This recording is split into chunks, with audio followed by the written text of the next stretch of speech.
you got any final thoughts for the show? Make jukes, not war. Can we edit that out? Nope.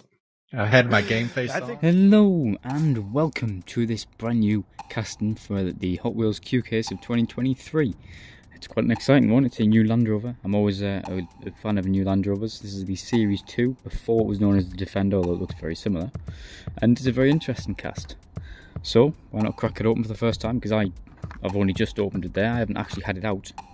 And review it on the reviewing table. And she's out. Now, I wouldn't say this is a very weighty cast. I've held it slightly. The only bit of metal on this whole thing, from what I can tell, are the axles and the base. That's it. But it's enough. It's not particularly light. It's just not very weighty. Of course, the body itself is plastic. You can see by the rivets there on the bottom, they are, of course, plastic. Although, quite interestingly, I've just noticed, it does have the Trackstars logo, and actually, yeah, it does. On the card itself, it says a Trackstar. So I'd imagine this would be very decent and quick little cast for the track. So let's start the review. As always, I start in the front, work my way back, and sort of show you what all the quirks and features are of this cast, as Doug DeMuro as I possibly can be. So without further ado, let's give it a go. So on the front we have the grille, which is a part of the interior. That's why it's silver. That's a nice little touch. We have headlights, a license plate, indicator and fog lights, bonnet latch, and also the corrugated, but you know what I mean, sort of metal on the top, which is very famous for Land Rovers of this time, and even new, to be fair. Of course, a spare tyre as well, which is nicely detailed with a little rim around the edge. And of course, the bumper part of the same piece, and the chassis really sticking up there, as you can of course see, the differential also popping up. It would be nice to see in the future some detailing on the front. This will be where the Land Rover badge will be, but yeah, we can't win all battles. On the side, we've got some quite nice decals.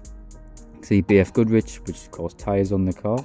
We have the 5-spoke off-road wheels, Hot Wheels logo, and of course a classic sort of Defender. We see a lot of this, even on the original release of the Defender 90, this was on it.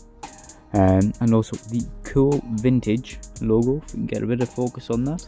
Of course, you can see there. That's quite cool. And this whole cast is a bit cool, to be honest. Exhaust featured on both sides, popping out just underneath the doorway. You'd burn your leg likely when you get out.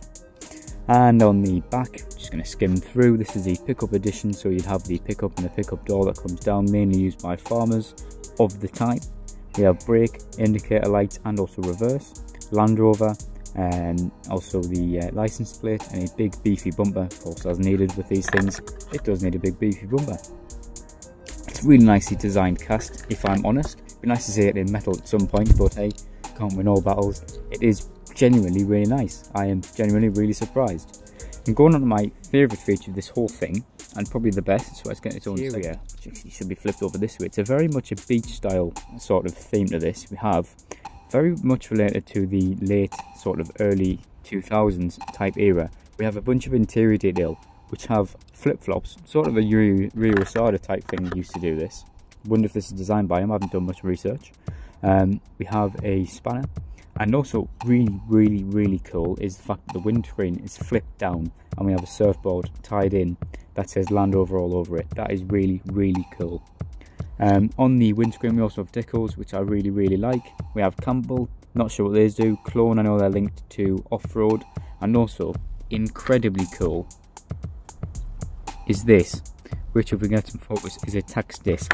Now, this is something that was abolished in 2015 in the UK, but a tax disc usually used to mean that your vehicle was taxed. You used to get a disc, you put it in your windscreen. And this one is from November 1999, which is exceptionally cool. I wonder if that is the actual colour of that as well. I'd imagine it is pink, but that looks really cool in the touch. I didn't expect this. This is a very UK oriented cast before we flip it across the board, and it's going to look fantastic in some scenarios. But what do I think about it? Well, I think this has got to be one of the best casts of the whole year. And yes, it's plastic, so it does have the downside of that, and it isn't very weighty, but detail-wise, it is fantastic. And being for a mainline, this is even better. It is just absolutely amazing. It's full of character, and I absolutely love it. So, what do I think? Do I think you should pick one up? Well, that's an obvious yes. Of course, also as well, 3 seats in there, although one of them is very unusable, as is underneath the surfboard. But anyway, really cool casting. I really like it. So yes, I think you should pick it up. Even if you're American, you don't like Land Rovers very much, or all the way around the globe, I think you should pick one up. It's a very cool cast, and I think one that is sort of a deserving spot in anyone's collection, no matter what type it is, American or Japanese strictly. This is a very cool casting, and one that would suit in any diorama.